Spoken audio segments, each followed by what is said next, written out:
Hey everybody, welcome back. This is Field Guide's episode on the movie Hamnet. So this video is essentially for anybody who hasn't seen Hamnet and isn't going to see it, right? This is like everything you need to know. With me here is Matt. What's Matt up? has not seen Hamnet, and I'm going to Yes. tell him like everything you need to know about it if you have not seen it. So that's what we're going to do. And your reactions and My thoughts, your my feelings. how many tears did you cry? Gallons or Right. liters? That or... seems to be the metric by which Yeah. people are like judging Hamnet by, I guess. That's what I know about it. Yeah. So I'm gonna talk a little bit about it. Cool. Just to start, this movie was on my radar because of Paul Mescal. He's like a famous actor, so I feel like I was like, oh yeah, he's gonna be in that Shakespeare movie, and immediately it was just sort of a weird premise for me because like he doesn't look like Shakespeare, or at least the pictures that we've seen. So I feel like off the bat I was kind of like, okay, it's not going to be about the life of Shakespeare or some basic movie that maybe we would have predicted. And it's also called Hamnet, which is very similar to his play Hamlet. Here's the thing, the buzz about the movie that I heard is that a trailer came out and there's sort of a big like spoiler in the trailer. Have you heard about this or no? I've not heard, other than I think maybe you had mentioned it. Okay. And I haven't seen the trailer either. Yeah, I didn't see the trailer either, but I feel like there might be other people like me who knew this spoiler just because we learned like a little bit about Shakespeare's life, like in school or something like that. It's because you're dialed on English. Right, English History, English major over History, here. literature, yeah. Yeah, my final was just Shakespeare's whole life. What was his son's name? Yeah, I knew it was Hamnet. At what age did... Well, Yeah. So so in the trailer, I'm pretty sure, again, this is spoiler, but I'm pretty sure what it is like there's this part where he's like, my boy, and it's really sad. And so you I feel like can take away from the trailer, like, okay, his son's gonna die or something bad's gonna happen to his son. And the movie's called Hamnet, and his son's name is Hamnet. So we're putting the pieces together. Okay. They did like a little epigraph, like, one of those things where they put like the very beginning of the movie, or like the beginning of a book, they put like a little quote. sure. Okay, so Yeah. they did that. Yeah. And it was just really funny because it was this really short little snippet, and it just was like a quote from like some scholar, and it was like, by the way, Hamnet and Hamlet are actually the same name and would have been used interchangeably during this time period. And then the Okay. movie starts. So Okay. it's definitely like, that the culmination of the movie is going to be his most famous play Sure. coming into. Most famous play. I think so. Would you say that? Romeo and Juliet? I'm I not don't know. quibbling. I would have probably said Romeo and Juliet. I guess like famous maybe is the wrong choice of words. I feel like people would say his pinnacle best work Sure, maybe is sure, Hamlet. sure. Honestly, I don't really remember like loving Hamlet in particular. There are other Shakespeare plays that I prefer, but I feel like most people would say that's his most profound, most quotable, Yeah. all that good No, stuff.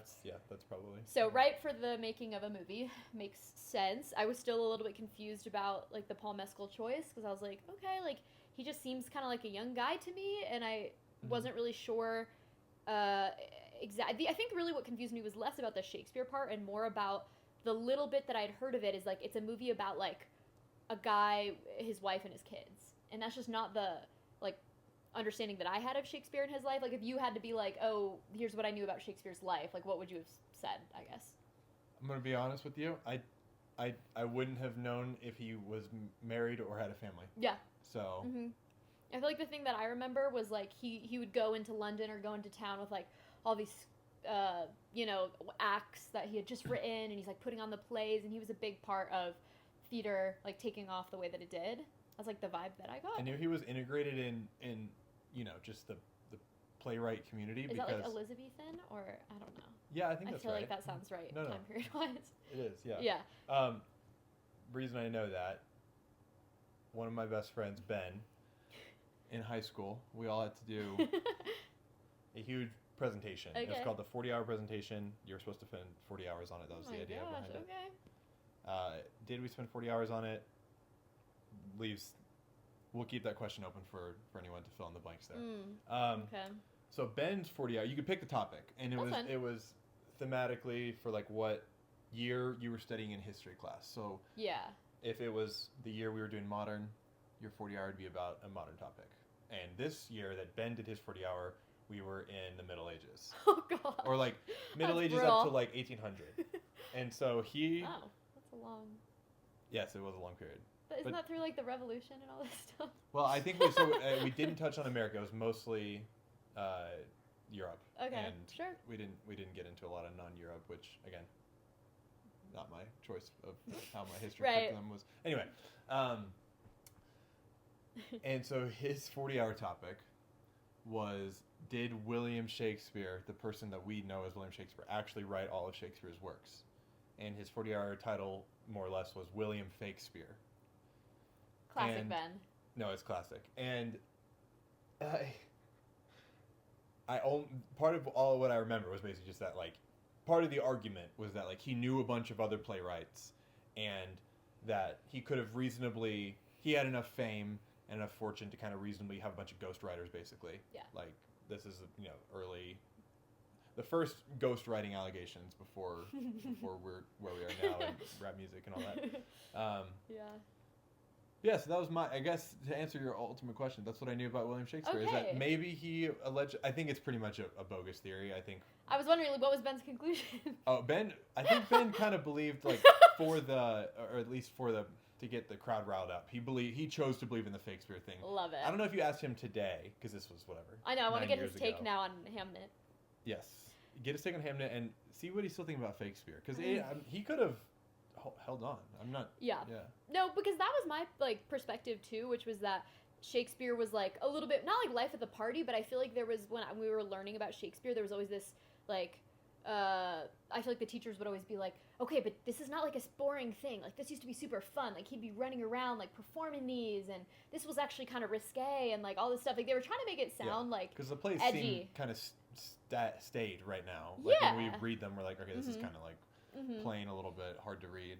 Right. But yeah, back then, I mean, especially some of the comedies, and, like, you know, I'm imagining, like, Midsummer's Night and, like, the bottom, the guy with the donkey head. I'm sure people were rolling in the aisles, like, yeah. oh my gosh. So this was, like, a totally different interpretation of that. It wasn't, like, trying to be, like, this was, you know, the fun entertainment of the Middle Ages or whatever. And it wasn't trying to just talk about Shakespeare as, like, a literary genius. It was doing, like, this third thing where it was making it very earthy and real. Here's something I've noticed. It kind of reminded me a little bit of Testament of Anne Lee, which we saw, in that they're putting a movie in the past and they're really focusing on kind of how, like, gross and tough it was to live back then. So, for example, do you remember kind of the horrid childbearing scenes in Testament of Anne Lee? I will never forget. Yeah, we got some of those in Hamnet. Okay. They're a big focus. With Jessie Buckley? Jessie Buckley plays Agnes. That's his wife.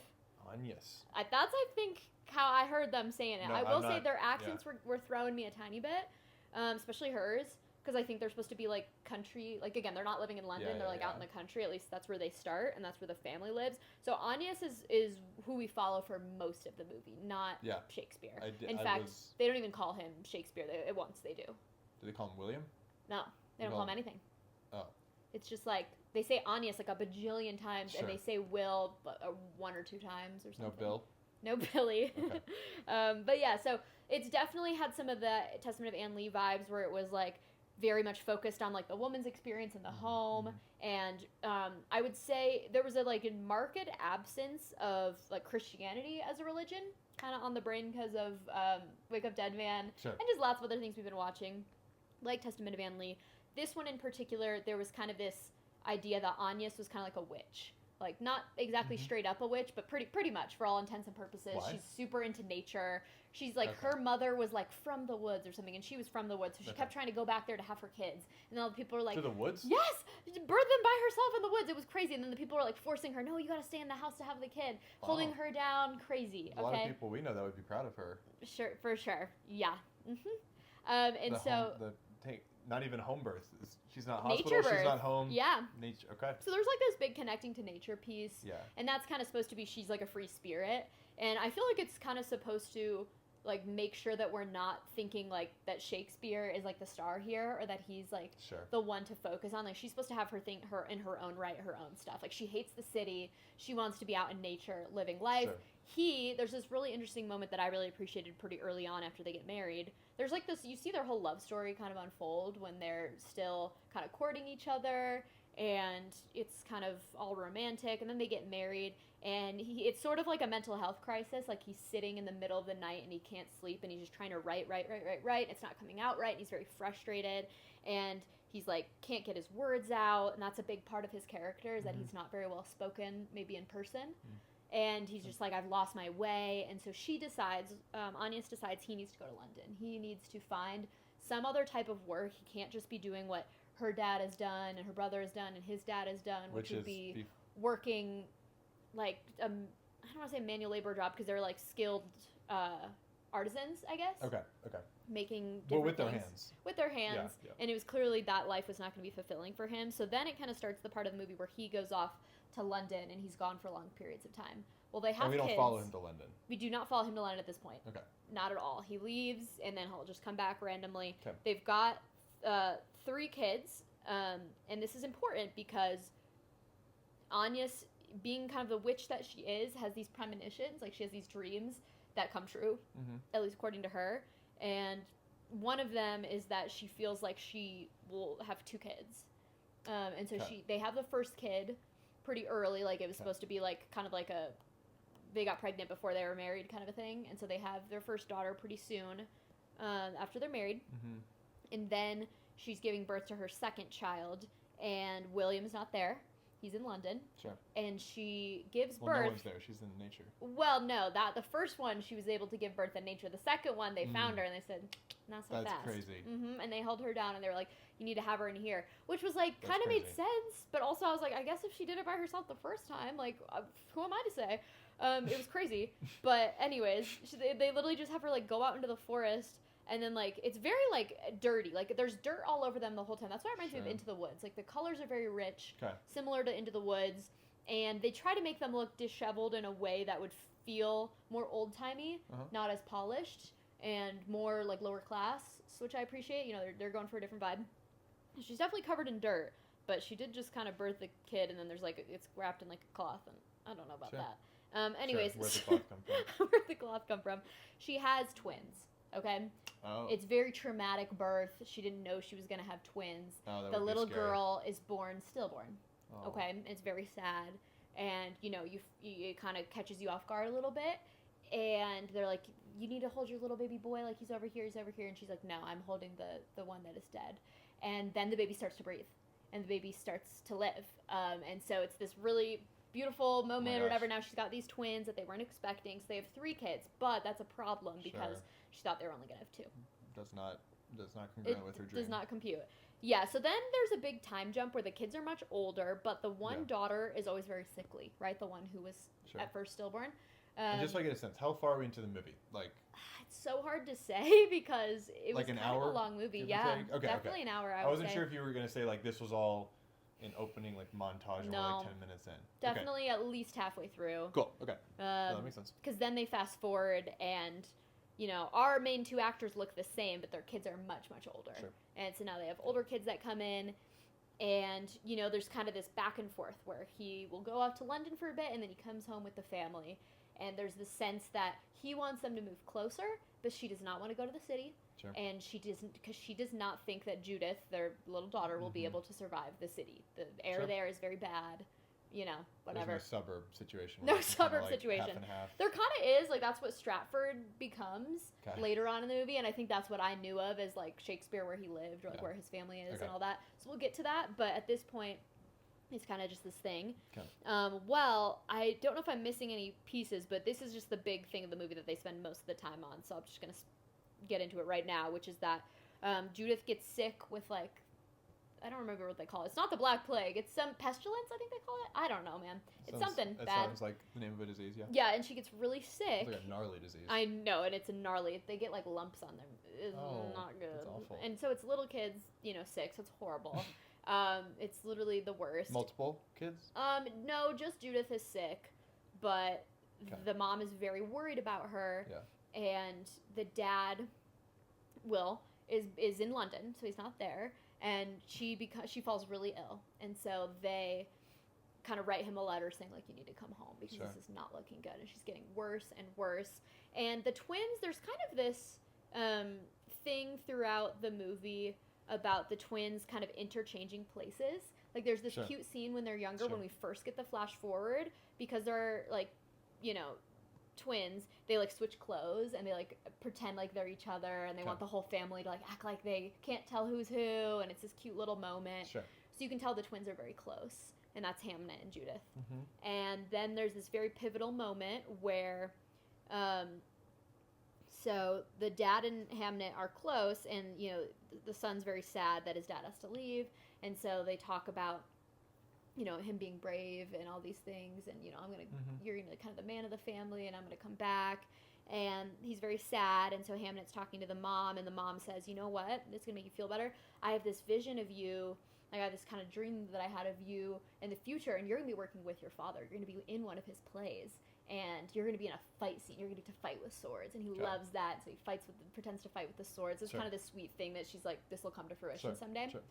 Well, then when Judith falls super ill, it's like so sad. There's nothing she can do about it, and it's again like this real, like palpable mom moment where it's supposed to be that, you know, a lot of people's kids died during this time, and there's really nothing you could do, but she's, you know, slaving away trying to do anything she can to help her kid. And Hamnet comes and lays next to his sister, and he says, we're going to trick them. I'm going to take your place. They're not going to know which one is which, right? The death came for you, but death is going to take me instead, right? And she's like kind of unresponsive because she's so ill, but they fall asleep together in that same bed. And in the morning, when they wake up, Judith wakes up and Hamnet doesn't. And it is the beginning of just like the most sad. Oh my gosh. And it's like they pulled no punches. Like, I wouldn't say like, you know, you can't like grief is like gratuitous or something, but it was, everybody kind of has their, they don't just let you off the hook with like there being a funeral scene or something. Every person comes into the room and separately like reacts to his death. It's very, very sad. Is it from the same camera angle, or is this like scene, or is this they kind of give one reaction and then we move? And couple different ones. Okay. Yeah, a couple different ones where they all react. And it's so sad. And he, it's not even just that, because he doesn't really wake up in the morning, but he's not actually quite dead yet. And he ends up dying like violently and in pain in his mother's arms. And it is so sad. Like, it's just really interesting because, so I get, I'm sure everyone was crying, you know, when they watched it. The people that I went with, I don't think were crying. I don't know. I like couldn't tell. Might have been quiet. Maybe they were just quiet crying, but for me it was like really uncomfortable, and I'm not sure if it was like supposed to be or not, but there was like, I was like, oh, I might need to like leave because it just felt so uncomfortable to watch. And so I've been thinking about that. Like, that's just very curious why. I don't know if that was just me being sensitive, or if the movie was like meant to make you feel like so uncomfortable and like so sad, but I don't know. Probably a little bit of, I'd probably lean the latter. Yeah. I mean, it's not, I wouldn't say you have a particular affinity towards this exact topic. Like, right. So it's not like they were just something really, really resonated specifically with you because of your lived experience. Yeah. Like, exactly. Like, of course, everyone dealt with grief and everything. Yeah. But, like, you know, this, you know, if you were someone who had gone if I was through like a mom or something, the death of a different. child, and you'd be like, oh my gosh, this was too much for me, it's like, that's one thing. Mm-hmm. I'd probably imagine a lot of people had a similar reaction. It sounds terribly sad. Yeah, and it was. And like I said, I was like curious that they kind of showed people's separate reactions to it like that. Yeah. Made it awful. like really draw out. And then of course the remainder of the movie is kind of about the like almost like disintegration of the marriage, and not in like a really dramatic way, but it's just that like the mom is very present in her grief, and Will doesn't really, in the same way he can't really articulate very much, he doesn't really express his grief in words. He's kind of like, the world keeps on moving, and I need to go back to London. I need to kind of do something. I need to make myself productive. That's sort of his MO. And the wife is very angry about that, and basically berates him several times by saying like, you should have been here and you weren't there, and I had to like watch him die and you weren't even there. And it's very sad and horrible, and you know, it's this whole thing. And so basically here's where I think what the movie does really well that becomes really interesting is its perspective on art. So we don't get any Shakespeare plays throughout most of the movie, right? We just know he's going into London. We don't see anything. Well, finally, with her brother, Agnes goes into London because they find out that he is putting on a play called Hamlet. And he hasn't talked to the family in a couple months. Would have been the same name as Hamnet, basically. So they're kind of in a falling out at the moment, but she's like, you need to go see it, right? Like her family is just saying, you need to go do this. And she finds out, okay, I guess he's putting on a play, and she feels kind of weird about it. Like, why is he about to like say something about our family or my son or all this stuff? Yeah. And so she goes to see it, and at first she's very confused. Like, what are they saying? What's going on? Like, what does this have to do with my son? And she's kind of getting visibly agitated. It's a cool part of the movie. While she's watching the play? While she's watching the play. It's kind of all starting. So you get to see some of the things that, like, maybe you've seen on screen before, like the whole, like, Coliseum kind of setup. Yeah. And the actors come out in their costumes. Was it called the Globe Theater? Is that the Globe Theater. That sounds right. Right? Stratford-upon-Avon? Is that? Stratford-upon-Avon? No, Avon. Oh. No. Maybe. I don't know. Stratford-upon-Avon is what I thought it was. It's not a pond. It's like a place. I don't know. I haven't really been there, I don't think. So. I don't know if being there is... I've also not been in the Globe Theater because famously it burned down, so. Yeah, I know when you're like, you can take a tour of the River Thames and it like goes by some of that. And I also know River Thames? River Thames. I'm just kidding. And so, all that to say, it does look pretty cool. Like, it's cool. Sweet. No, that's cool. To see it all start. And then the really moving thing happens, which is that two things happen. One, Will comes out on stage, and he is a ghost. He is Hamlet's father in the play, and he comes out. That's early in the play, right? Very early in the play. Maybe even the first thing that happens. One of the first things that happens, and he's covered in like this clay all over his face. Like he's covered in all this kind of crusty white gray stuff that's supposed to make him look like a ghost. Sure. And it's very interesting because I think it was really a very different depiction of a ghost that maybe I've seen before. Like usually you think of a ghost as like ethereal and it's like very smooth and like a sheet or like sleek or something, but he is like this crusted thing, almost like that guy from Pirates of the Caribbean with the barnacles on him. Oh wow. Like kind of that kind of vibe. And it really Barnacle was Bill? Yeah, it was very stark because he's the ghost, and you get to thinking, okay, well, if the real story is that his son dies, how come in his story the dad dies? And then you think, well, oh, like it's this very emotional moment where it's like, well, he's kind of the one walking around kind of like a dead person. Like he's so lost, and he looks so sad when he's like up there on the stage, and it's very, very emotional. You can see that. And it's also interesting because one of the few things he does say about his son's death to his wife is like, where is he? Like, I keep wondering, where is he?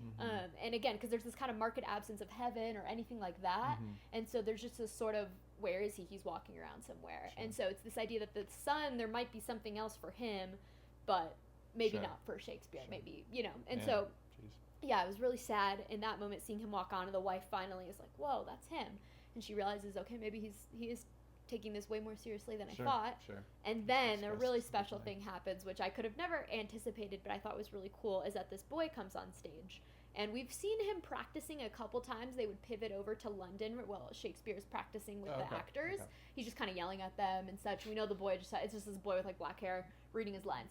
Well, all of a sudden, his hair is like colored gold, and it is like shiny dust gold, because of course they don't have like real hair dye, so it's like some sparkly gold is all over his hair.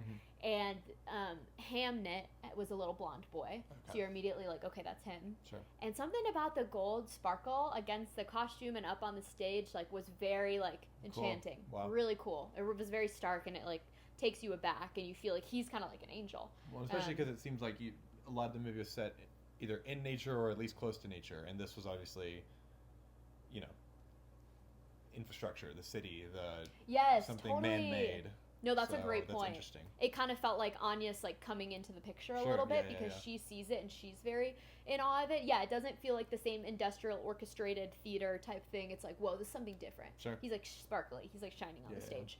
And then he starts to have this later into the play, this fight scene where he's fighting with a sword, and it's like this beautiful, magnificent scene. And then she realizes that when she saw her son in the dream as older than himself, working with his dad in the play, doing the fight scene, like this is what she was actually seeing. And so it's really beautiful. Yeah.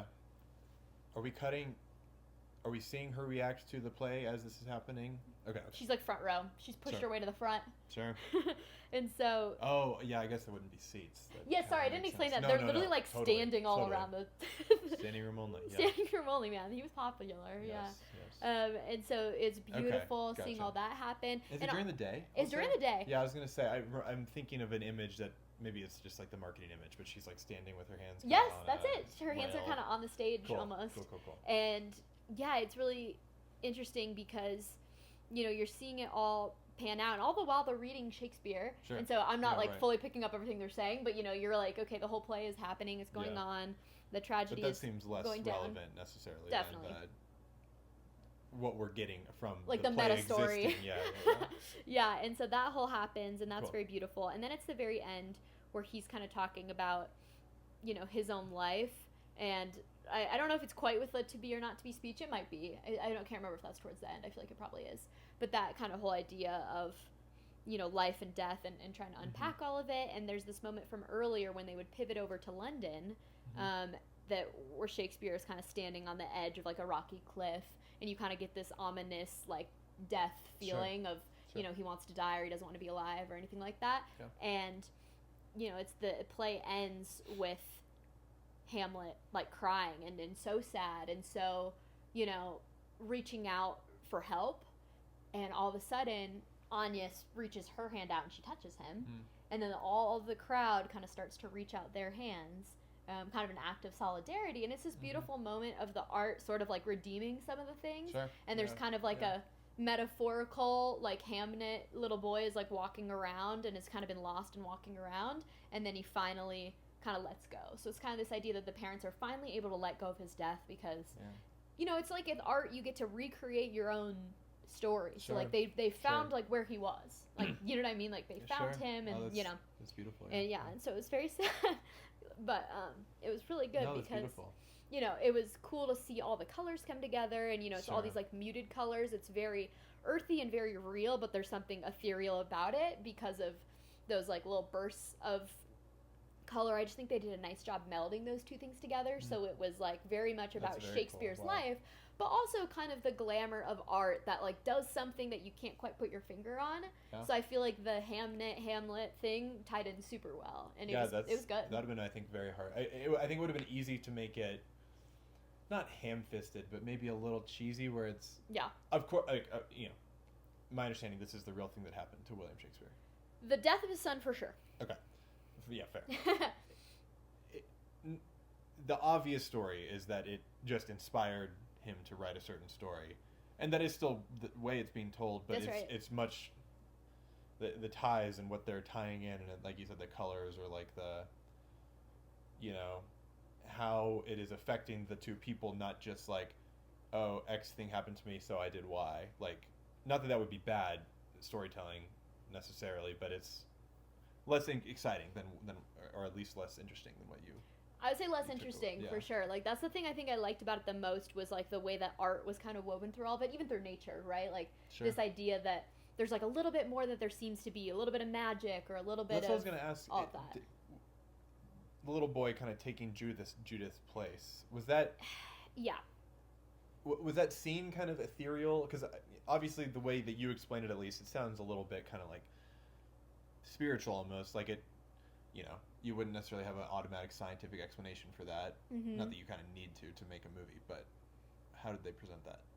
Yeah, I think they walked that line through a lot of the movie, and this is kind of where Agnes's character was really pivotal. Sure, she's her whole kind of spirituality thing, where she's like not religious, but she's very in tune with nature. There's this part, or she has a bird that she loves, like a hawk that she trained. Sure. And at one point, when the kids are young, the hawk passes away, and there's this lovely moment where they bury him, and she says, and she does this like whistle with her hands, and she's like, see, when you do it, you see him up there in the sky, and it's like this idea that that's kind of her version of the afterlife, is like you can still kind of call out to them. She's clearly or something. Spiritual, if not necessarily to an organized religion. Yeah, and so I feel like that was the same thing with the two kids, where some of the characters interpreted it as she was able to fight through the sickness and passed it to him, and he passed away from it.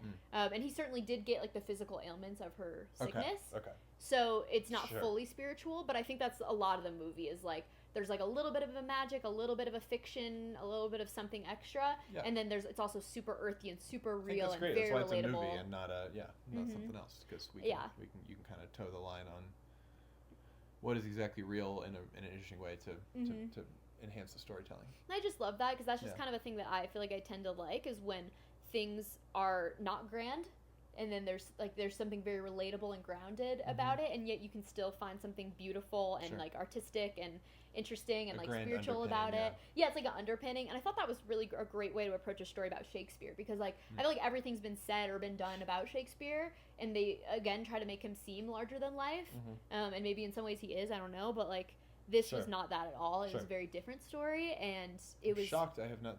There's been no. I mean, I guess there could have been, and I just don't know. I'm shocked that I am not aware of any other versions of this story. Yeah, I remember. I think I've seen like some kind of maybe cheesy Life of Shakespeare movie. Okay. Because some of this is like ringing a bell. I remember seeing like it was like a young guy, like, you know, he's running and it's kind of The Bachelor, like trying to get his work published. Like Alexander Hamilton, like so focused on his genius, and I've seen that version of the story, and this one was super different. You knew he had a family, but like it's hard in the old days to understand to what extent people were family men. And again, this is just one interpretation of it. It was a pretty favorable one, I would say, of Shakespeare and kind of the family dynamic, even though it was like so sad and so full of grief. And that was an interesting choice to make a movie that is like centered around grief. Like, this is probably the saddest thing he ever wrote, about the saddest thing that ever happened to him. But I do think they did it in a way that brought something new to the story. Not what I was expecting. Did you like it? I did like it. I mean, you and I always talk about like knowing if a movie really affected you, if you're like kind of still thinking about it a couple days later. And now it's been a couple days, and I definitely am still thinking about it, especially that last scene was like super powerful. I kept thinking, how are they going to tie this up, because people have been loving this movie, and I've been sobbing like the whole time, and if it just ends like sad, I don't think it's going to do it for me. And they really did kind of redeem a lot of that. Miserable, hey, you're going to cry for 2 hours. Literally. It sounds like, that's a nice It was culmination. tough. Yeah, it was really tough. So, I don't know. Do you feel like you tend to like, have you seen a lot of movies that are like very sad like that, or not really?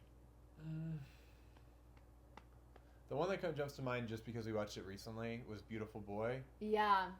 But there's also still kind of some redemption at the end, and also they do tell you at the end this is a true story, and you know, this book was written by the dad, and the boy in question is sober. So were we like crying throughout that? I don't remember though. I don't know. Maybe.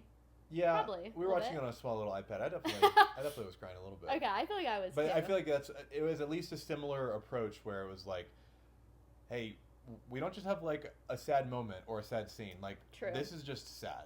It's just recurring and it's heavy. Yeah. Yeah, there was definitely like a heaviness about it. You're gonna be sad multiple times, multiple perspectives on the sad, and so that's the movie that I'm thinking of. Yeah, the thing that was really interesting about this movie in terms of the acting, because Jessie Buckley, Paul Mescal are super good. Yeah, right. But I feel like it's one of those movies where the reason I knew it was good is because I was not noticing their acting. That's like, cool. it is so hard to cool. like do this role, like to play like a grieving parent. Like, if I were to be noticing them in certain points of the movie, that probably would have been bad. And so I can't really even pinpoint certain parts there. I was like, their acting was incredible. It was just the fact that this was believable was a feat in and of itself, because that's really hard to pull off.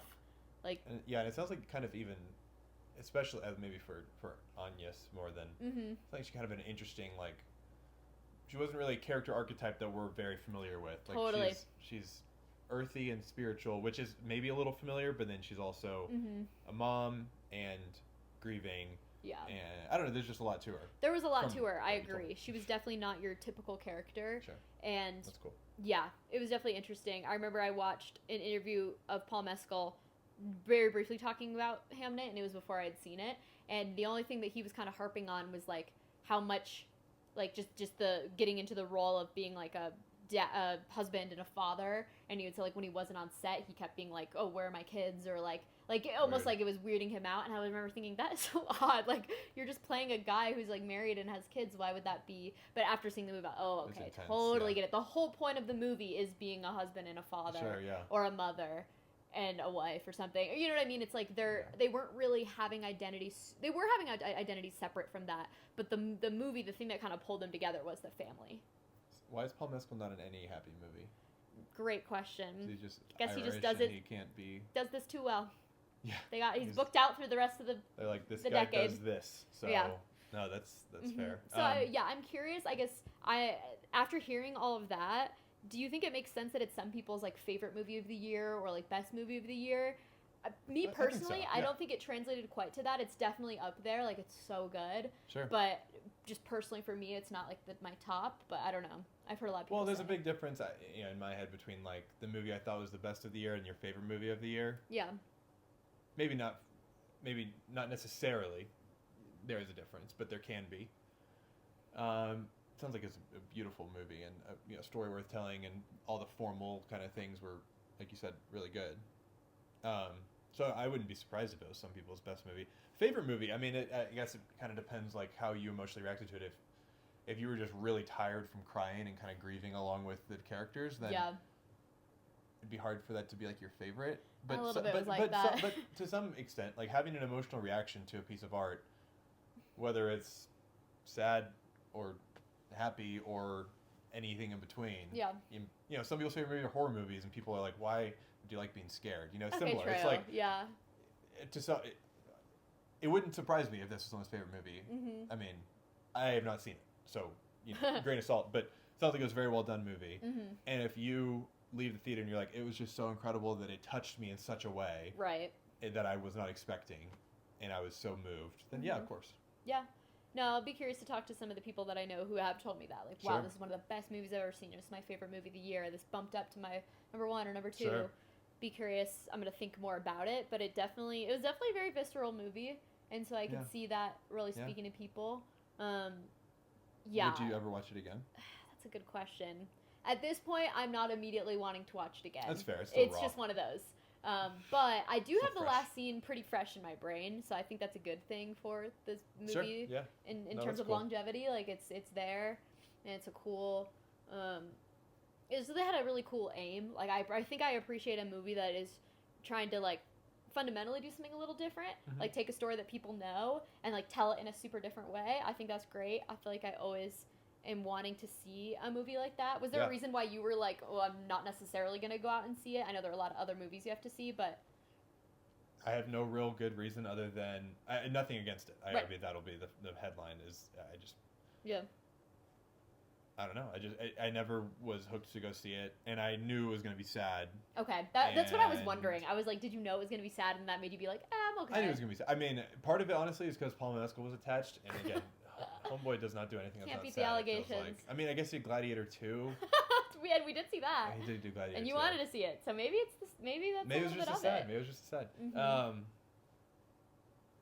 Yeah, I don't know. I the weeks that it was coming out, I wasn't in the like when Sentimental Value came out, which is not sad in the exact same way. Right. But it sounds at least a similar kind of like understated. It's not an action movie. It's kind of a family drama. Mm-hmm. Yeah. Which might be a little bit of a crummy way to describe Hamnet, but no, anyway. I get you. For whatever reason, the weeks that Sentimental Value came out, I was in the mood. I was like, yeah, I'll go see that kind of movie. Okay. And when Hamnet came out, maybe it's, I don't know, the holidays or something, I was just like, I'm good. Yeah. No, I do think that's interesting. I feel like when I see a name like Hamnet, like it just, to me, it's a good title. Yes, a great title. But it feels very big. I thought, and especially when I saw Paul Mescal attached to it, I thought this is going to be like some big story. Sure. And I'm not really into big stories. I like the kind of more understated. And so I think in that way it worked really well for me. And I'm just curious to see what other people think in terms of like what they were expecting and what it delivered on, because maybe there was something about people going in with a little bit of a different expectation that actually worked for the movie, because I just feel like it's getting such good reviews. So yeah, definitely in the comments if there's anything that you think about, like, oh, I was expecting the movie to look like this and it ended up looking like this, and here's why that worked or here's why that didn't work. I'd be curious to hear, just because that's something I've been thinking about a lot too, is kind of like this, like the almost like the meta-analysis of a movie, or like what you were expecting, what you saw, what other people's reactions were, and then when you watch it personally, it's very different from all of those things, but it's still kind of impacted by it. So thanks for the overview. That was really fun. Thanks for letting me talk about Hamnet the whole time. Yeah, appreciate it. Of course. Okay, bye.